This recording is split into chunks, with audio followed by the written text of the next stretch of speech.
بسم الله الرحمن الرحيم الحمد لله رب العالمين والصلاة والسلام على سيدنا محمد وأهل بيته الطيبين الطاهرين اللهم صل على محمد وآل محمد. So tonight's maxim is a little bit long, but we will translate it.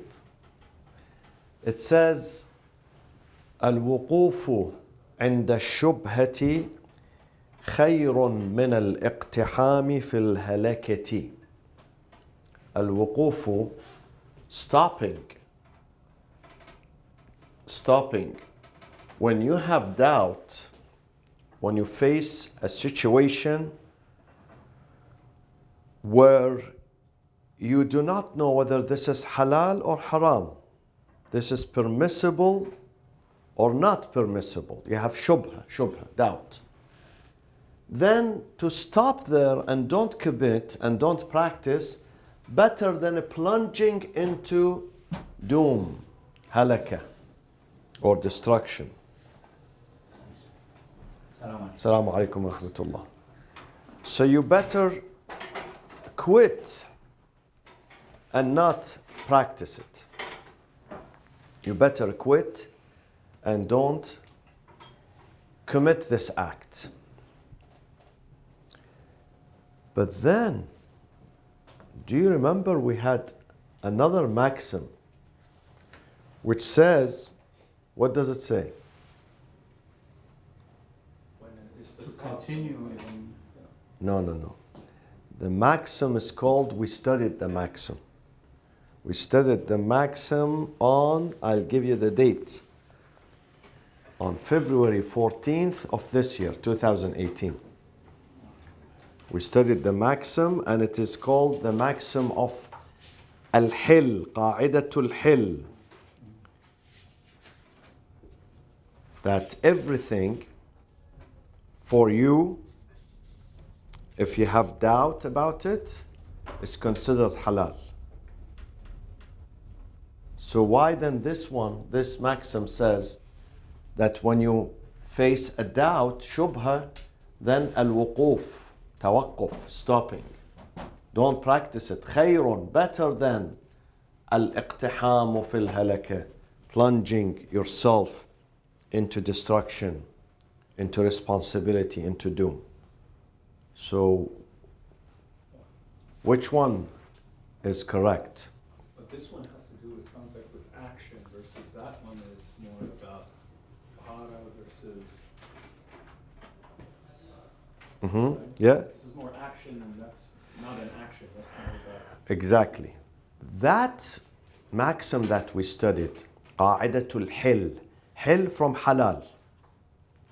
That one is whenever you face a situation, especially in regards to food and drink and clothing, whether this is halal or not, you face a situation where that food or that drink has two types.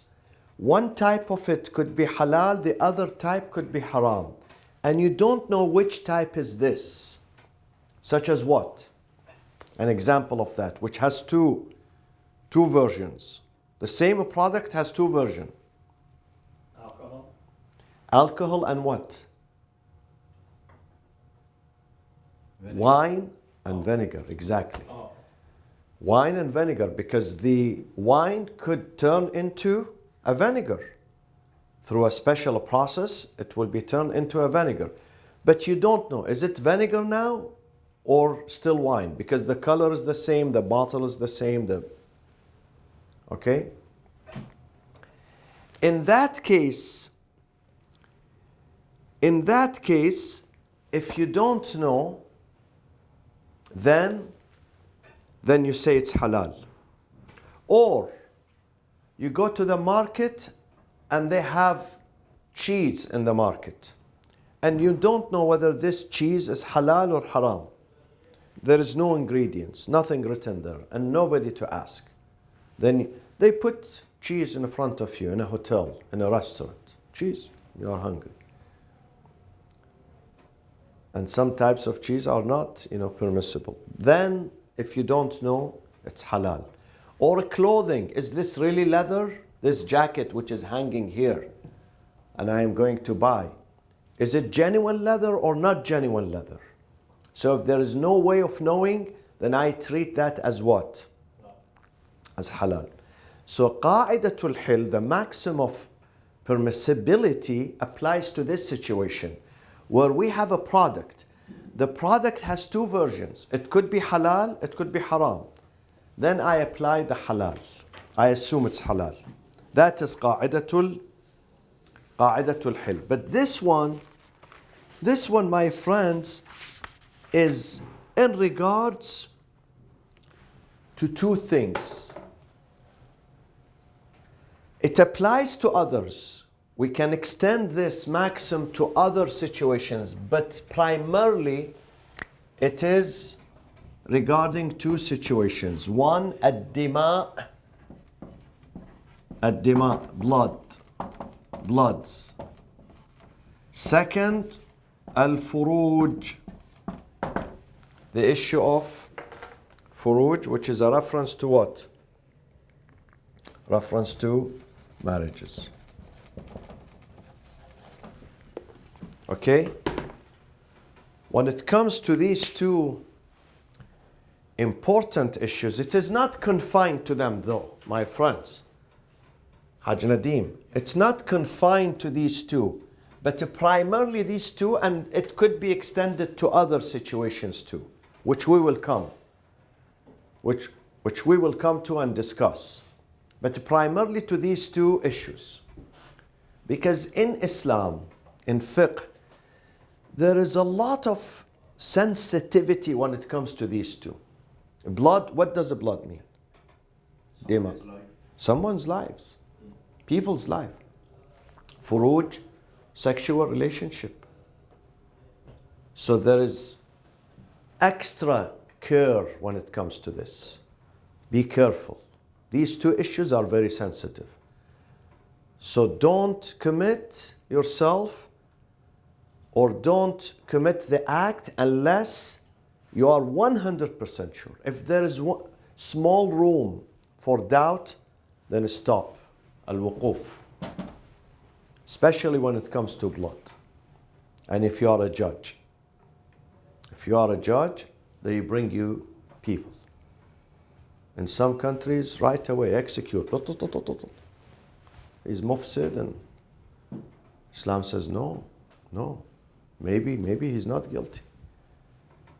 Didn't we see here on television several times, here in America, that someone has been incarcerated for 20 years? I've seen that. I've seen it here in California, in this state. After 20 years, they release him. They say, we are sorry. We are sorry. DNA proves that you are not, He lost his 20 years behind bars. You tell him sorry, even if you give him $20 million. So, and this is incarceration. Imagine if they sentence him to death and they kill him. Here in America, sentence to death takes ages, 10 years, 15 years. But in other countries, immediately. They capture him today, in the evening they sentence him, morning at Fajr, khalas, he's done. So dima is very important. Be careful. Be careful. If there is shubha, doubt, small doubt, 1%, 0.5% doubt that he is not the culprit, he's not the, murderer, he's not the criminal, then put it on hold. Put it on hold. Dima. The second issue is furuj also. Because if someone, let's say, he marries, let's say marriage, but she's mahram to him, and then he marries her, and then they have a baby. It's a problem, big problem here. So these two issues, very sensitive issues in Islam, very, very sensitive. And I would tell you the hadith of Imam Ali about the judges. Imam Ali says there are 4 types of judges. 3 of them إلى النار, 1 of them goes to the Jannah. 3 of those judges, they are punished. 1 of them can survive. We will come to that hadith. So this is primarily the subject of this maxim, these 2. But also it can extend to other issues. So here, this qaida says that when we have doubt, our wazifa, our responsibility, our duty is tawaqquf, wuquf. Don't do, don't practice. عدم ارتكاب العمل. Now, what are the madrak for this? There are 2 types of evidences to this maxim. One type is what? Quran.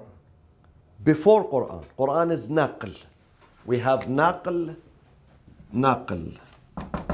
This is number 2. But for ahsant. Aql. One is aqli. The second is naqli. Naql means Quran. Okay? This is aql.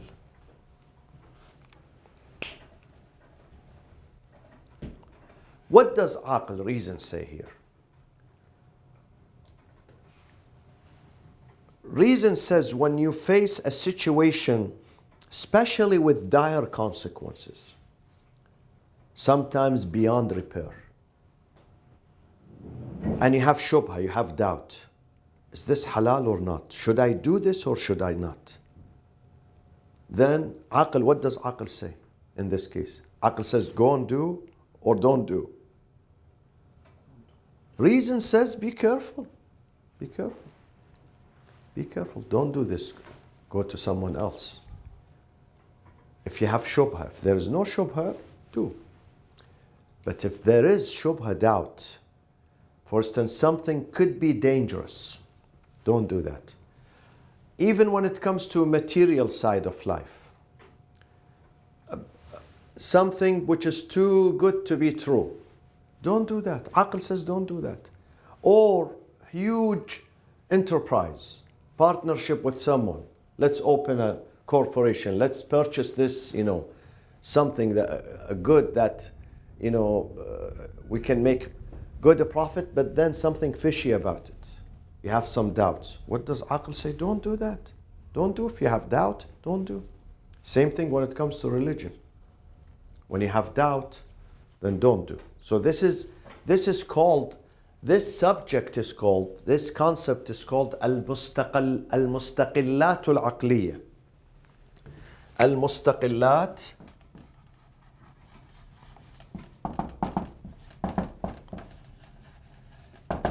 What is the meaning of al-mustaqillat al-aqliya? Exactly. The independent rationalities.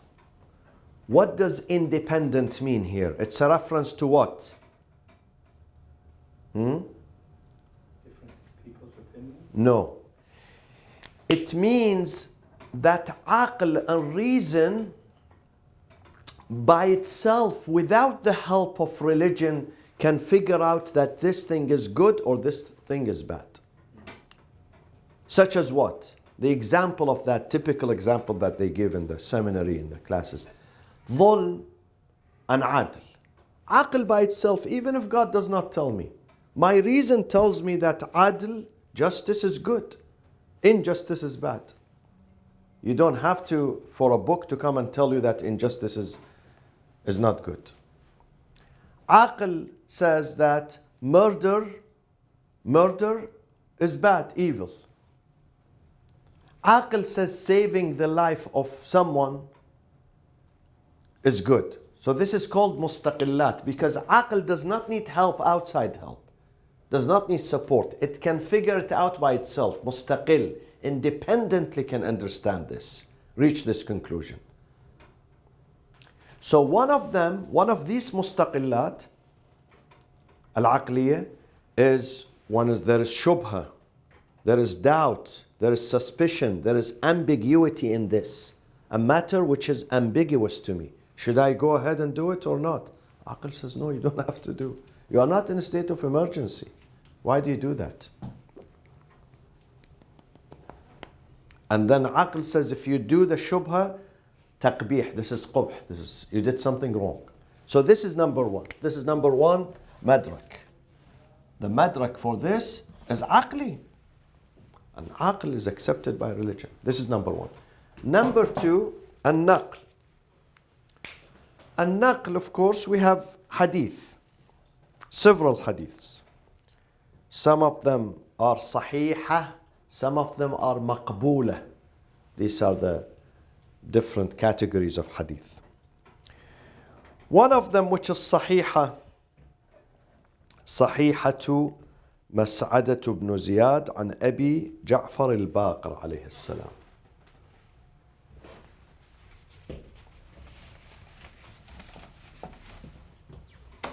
Imam al-Baqir عليه الصلاة والسلام says, Imam al-Baqir, عن آبائه, from his forefathers, عن النبي صلى الله عليه وآله وسلم. So the hadith is chained to the Prophet, narrated, linked to the Prophet. قال لا تجامعوا في النكاح على الشبهة. The Prophet صلى الله عليه أن الرسول أن النبي صلى الله عليه وآله وسلم قال لا تجامعوا في النكاح على الشبهة.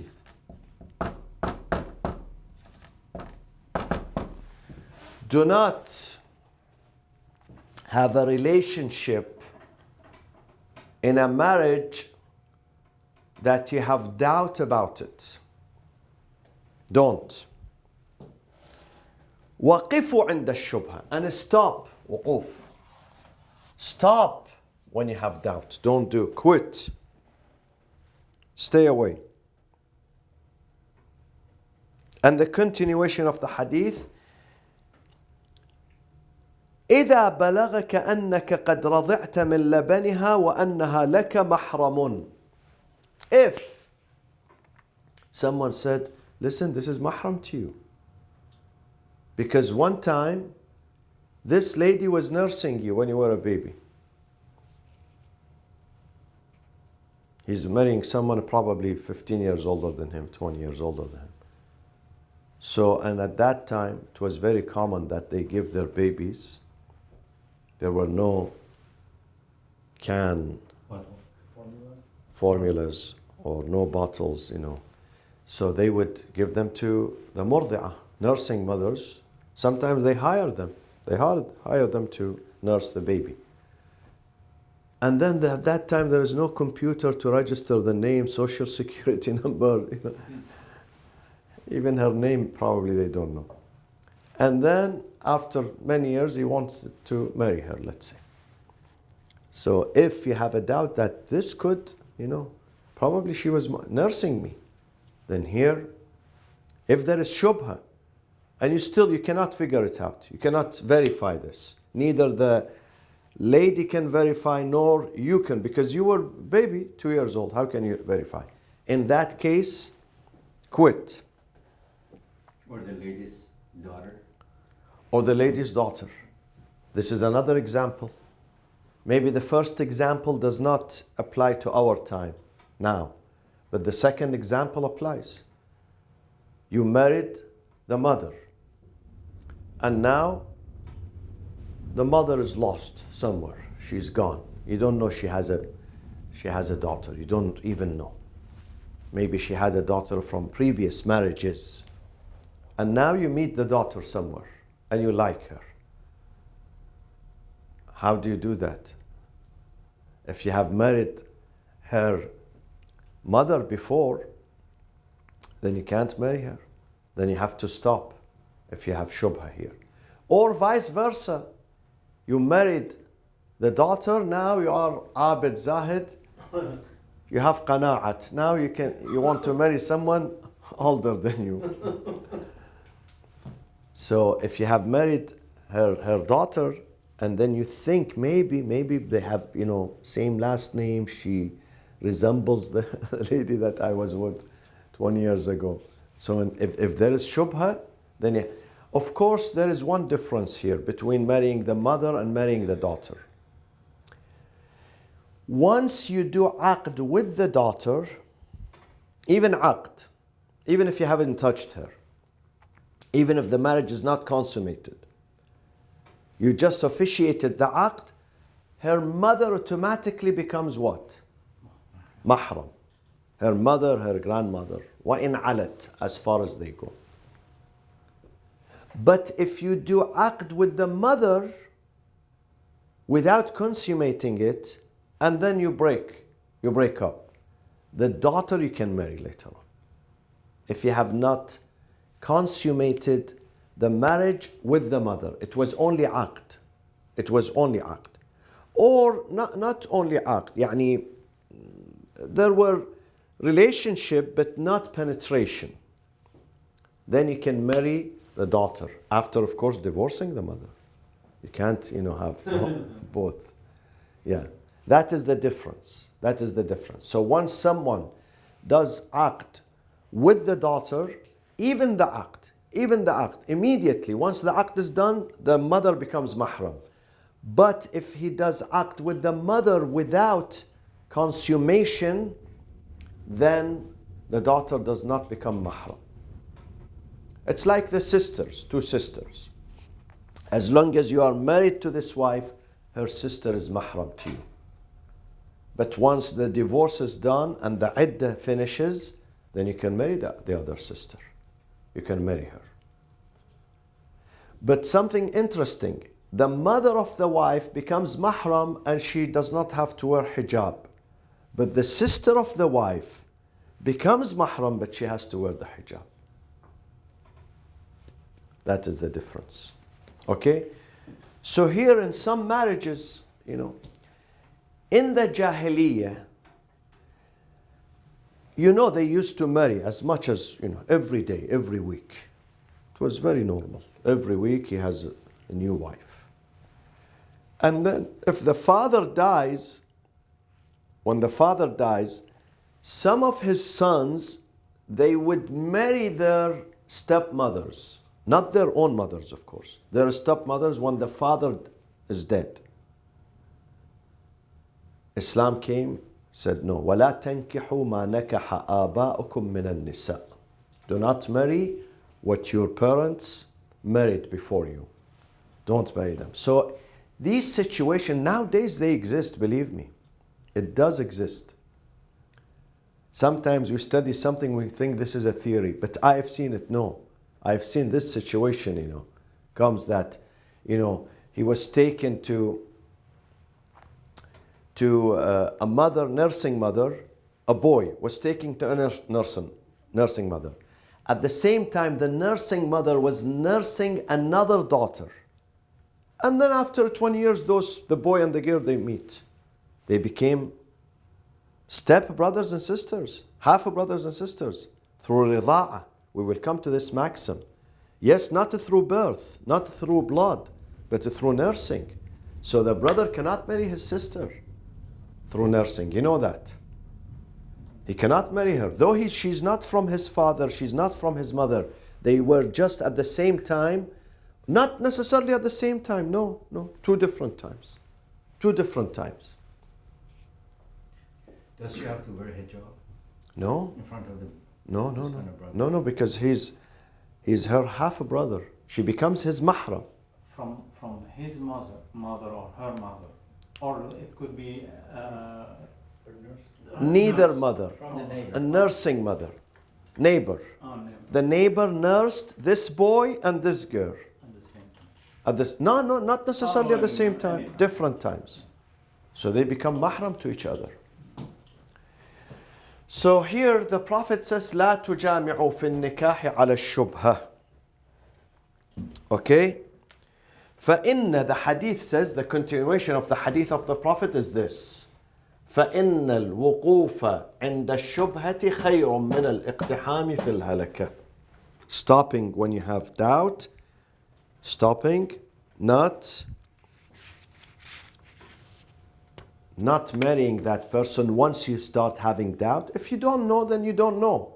But when there is doubt, shubha, when there is shubha means possibility, then stop that. The So if they learn after they get married, they didn't know. They have Then to be it's automatic. separated. Yeah. They have to be separated immediately. وَمِنْهَا مَقْبُولَةُ. You know, sometimes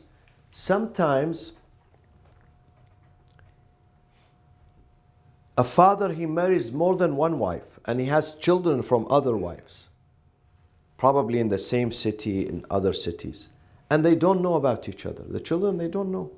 And sometimes they meet by accident. He meets his stepsister from the same father. The father is one, but they don't know each other. And maybe they fall in love and they want to marry each other. And it happened, you know. It happened in Muslim countries, these things. It happens. It happens. And then they find, wow, we are step brothers and sisters, you know. So it happens.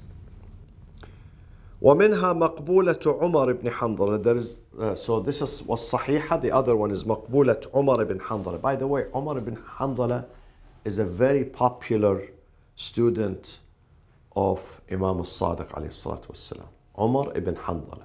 Many of the riwayat are narrated through him. Umar ibn Handala. أن رسول الله صلى الله عليه وآله وسلم. The Prophet says he did تثليث الأحكام. تثليث means a trinity of the ahkam. What does a trinity mean? Trinity means that the ahkam has three branches. One branch is halal, one branch is haram, one branch is mushtabah. One of them is halal. I know for sure this is halal. The other is haram. The third type is confusing, mushtabah. I don't know. I don't know that this is halal and haram. And then the Prophet repeated this. فَإِنَّ الْوُقُوفَ عِنْدَ الشُّبُهَاتِ خَيْرٌ مِنَ الْإِقْتِحَامِ فِي الْهَلَكَاتِ. Here it says الشُّبْهَ. But the second hadith of the Prophet, this is the first hadith, shubha. The second says shubuhat, plural. And halakat, plural. Do you want me to elaborate on this or it's واضح? It's clear? First part, that's the Trinity. Can you go back to the Trinity? The Prophet said that we have three types of ahkam, rulings. One type is halal. You know that this is halal. The second, you know it is haram. The third, al-mushtabah. Mushtabah, confusing, you don't know. You don't know that. Should I, you know? This is a drink, food. Sometimes I know this food is halal, that food is haram. But when it is mushtabah, food, drink, sometimes an act, a contract, like marriage. Marriage is a contract. So here, the Prophet says, الوقوف عند الشبهات, plural, خير من الاقتحام في الهلكات. So these are the evidence. Now, you know we had two types of traditions within the Shia Imami school. We have two schools, sub-schools. One are Usulis versus what? Akhbaris. The Akhbaris, they say that this qa'idah, this one, tawaqquf, the qa'idah of tawaqquf or wuquf, is same as qa'idatul ihtiyat, the principle of precaution. This is the same as principle of precaution. But then the author says no. The principle of qa'idatul ihtiyat is something, and this qa'idah, or the asl of ihtiyat, asl, the principle of, is something, and this maxim is something else. How is that? He says ihtiyat, the principle of ihtiyat, Haj Nadeem, the principle of ihtiyat is a command which is mawlawi. We have two types of commands, my friends. One command is called mawlawi, awamir mawlawiyya. awamiru, or amrun mawlawi. Versus what? Amrun. What is the opposite of mawlawi? Irshadi. What is mawlawi and what is irshadi? Can you help me with this definition? The command which is mawlawi and a command which is irshadi. What is the difference between them? When Quran says aqimus salat, establish the prayers, wa atuz zakat, and pay alms, is this mawlawi or irshadi? Mawlawi. Mawlawi means, Assalamu alaikum Dr. Ali. Mawlawi means it's mandatory. It's mandatory. Mawla. The mawla is the guardian, the leader, the boss. He says, do this. Mawlawi. But then there is another command which is irshadi. Such as what? Like the command about the going, the sa'i. No. Sa'i is mawlawi. It's mandatory. But he doesn't tell you don't do sa'i. He tells you in a. No. But at the end of it, the result of it is you must do. No, I am saying about something that God says, better not to do. Better, but I'm not going to punish you. The good example of it, when Allah said to Adam, لا تقربا هذه الشجرة, Adam and Eve, do not approach the tree. It was not mawlawi. God said to him, you are sitting in paradise, eat all this. Just accept that one, don't approach. This was irshadi. Okay? Or in this life, can you give me an example of this in this life that there are mawlawis and irshadis in this life? Resolutions of the United Nations. They're irshadi. Exactly. Not supposed to be, but you're right. Not supposed to be. No, originally it is irshadi. Let's say the police says, move. Okay? Or don't move. Is this don't move mawlawi or irshadi? Mawlawi, because he has a gun in his hand. When he says, your hands up, put your hand up. This is not irshadi. It means I am telling you, put that. I want you to do that. If you don't do, I am going to shoot you. Mawlawi. But another one, irshadi, you go to the doctor. I'm sick. I go to the doctor's office. Please, doctor, I have pain here. The doctor writes a prescription. Is this prescription mawlawi or irshadi? He will take me to court if I don't, buy this medicine. Would he take me to court? He wouldn't. He says, you came to me, you needed help, I'm giving you my advice. Irshad. If you don't do it, it's up to you. I don't care. I don't care. So mawlawi, it's a must. Whereas irshadi, it's better to do. So when we come to the principle of ihtiyat, the principle of ihtiyat, is it mawlawi or irshadi? Based the commands that are mawlawi or the commands that are irshadi, when it comes to the principle of ihtiyat, if you remember. Why do we have ihtiyat? Ihtiyat comes because the command is not very clear. There is a shubha, there is ambiguity. It's not very clear to me. So my responsibility when the command is not very clear and there is a possibility that God wants me to do this, then I have to resort to what? Ihtiyat. Then I have to practice it. There is a possibility that this is wajib. God wants me to do it. If there is a possibility and the reason says yes, this is ihtimal uqala'i, this possibility is rational, then I have to do that. I have to do that. This is ihtiyat. This is the principle of ihtiyat. This is the asl of ihtiyat. Okay? So the asl of ihtiyat is based on what type of commands? The mawlawi commands or the irshadi commands? The mawlawi commands. And if I break the ihtiyat, I'm going to be held responsible and I am liable because I broke the ihtiyat. I did not follow the ihtiyat. Whereas this one it says, stop, don't do. This one, somehow they treat this as what? An advice. When there is shubha, it's better not to do. I'm not saying haram to do, but I'm saying it's better not to do. So this is irshadi. Even though it says that you're plunging into doom? Yeah, plunging into doom. يعني doesn't mean that definitely you have. You may plunge into doom. You may. Okay? For instance, someone is jumping, I say you may break your leg. There is a possibility, and you may not. You can get away with it. Okay? So this is the difference. So there is a difference between the principle of ihtiyat and this maxim. There is a difference. Where is the difference? Here.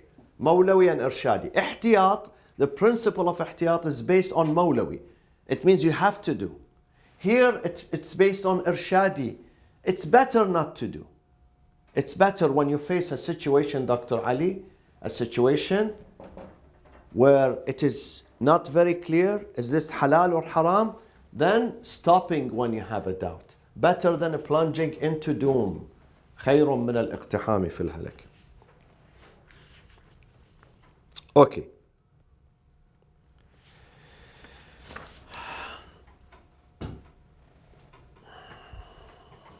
What time is it? Now, I said that this maxim pertains to two things, primarily to two things. What were they? Do you remember? Bloods, dima, and marriages, and sexual affairs. But then it is not confined to them, because we have other situations where we can use this maxim. What is the other situation? It is عن أبي جعفر. أبو جعفر is الإمام الباقر عليه الصلاة والسلام. قال الوقوف عند الشبهة. He repeated the same. خير من الاقتحام في الهلكة. And then he continued to say وتركك حديثا لم تروه خير من روايتك حديثا لم تحصه. Let me write this down. وتركك. This is important here. Let me write it and I'll translate it to you. وتركك حديثا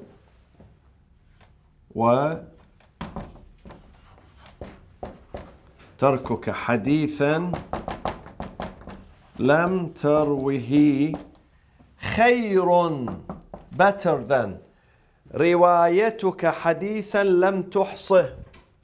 خير من روايتك حديثا لم تحصه. Who can figure out what does this mean? It's regarding narrating hadith. Imam says it's better that leave the hadith that you don't know about it. You are not sure about it. لم تروه. It's better when you leave it, it's better than saying it and you are not sure of it. So altogether, don't say the hadith. You don't have to say it. And this is what I use in my life on the pulpit here for 30 years now. When I read a hadith that I feel there is something there. I don't have full confidence with this hadith. I don't have to say it. I go to other hadith. Why should I say a hadith? I'm not sure of it. And I pass it to so many people and they trust me and then they think that this is a holy hadith. Why should I say this? You don't have to. Stay away from it. Don't attribute something to the Prophet if you are not sure. Don't attribute something to Imam al-Baqir, Imam al-Sadiq, other Imams. If you are not sure of it, don't. Leave them. Because we know there is a lot of fabrications. And these are the teachings of our Imams, imagine. Imam says this is shubha. This hadith is shubha. The hadith is not very, you are not sure of it. You are not satisfied. Internally, you are not satisfied. So better than going and teaching it to the people and saying, Imam said do this, Imam said do that. Why? Because some people, they just read from books. And I told you, even the books of tafsir are not all reliable, let alone the books of hadith. Books of tafsir are not reliable. They were compiled by people. Some of them, they did not have good history. Some of them did not have good history. So stay away. You don't have to read this. You don't have to tell people about this and waste their time. Not only waste their time, you shake their belief in God, in religion, in the Prophet. When you say something fictional, a fairy tale, which does not make sense, then you shake their faith. They're going to leave faith. They say if faith is silly, like that, then I don't want to be a Muslim anymore. Leave me alone. It's like that, which is in Sahih al-Bukhari. If a fly fell in a glass of water, cup of water, what is the rest of it? Fly. What do you do with the water? If the right wing submerges, let the left wing also submerge, and then drink it. So inshallah it's, pure. You purify it through making equilibrium, The right wing, if the fly falls and it's right, really, this is not, joke. On the right wing, then submerge the left one and yallah, say alhamdulillah, this is shifa. Doesn't make sense, does not make sense. Does not make sense. And you put that in your book and you want people to respect your religion? They are not going to respect. Intellectuals are, yes, some idiots, they're going to believe in that and practice it. And practice it too. Those who don't have a brain. But those who respect their brain, you are insulting their intelligence. You don't have to say these things. وَتَرْكُكَ, because some of the hadith, impossible the Prophet says this. This is common sense about hygiene and health. Common sense. And Islam does not go against common sense. So it means the hadith, I have to throw it away. So say this is more about the matn of the hadith, not the isnad? No, even the isnad. Even the isnad. Because it's lam tuhsihi, it means you did not examine it. You did not wait to examine, to see the hadith. Immediately you read it somewhere, you come and convey it, transfer it to others. You have to investigate the hadith. Last thing, Imam al-Sadiq alayhi salatu wassalam says, Al-Qudatu arba'a. We have two types of judges. ثلاثة في النار وواحد في الجنة. Three of them are doomed, one of them can survive. What are the ones who are doomed? رجل قضى بجور وهو يعلم. He's a judge and he knows that this verdict that he's issuing is unjust. He knows. But despite that, he issues the verdict out of prejudice, out of طمع, greed. Then فهو في النار. The second, ورجل قضى بجور وهو لا يعلم. Another type of judge who gave the wrong verdict not knowing that this is a wrong verdict. Not knowing. He is doomed. And this is very interesting. The third one is very interesting. A judge قضى بالحق وهو لا يعلم فهو بالنار. A judge, he gave the right verdict, but unknowingly, just by accident, it was right. He was not qualified to give a verdict. And he gave the right answer, but the right answer not because he knew, because he didn't know. Again, he's doomed. The fourth one, who survives ورجل قضى بالحق وهو يعلم فهو في الجنة. A judge who gives the right verdict, knowing that this is the right verdict. That one is the one who survives. وصلى الله وسلم على سيدنا محمد وأهل بيته الطيبين الطاهرين. اللهم صل. Let me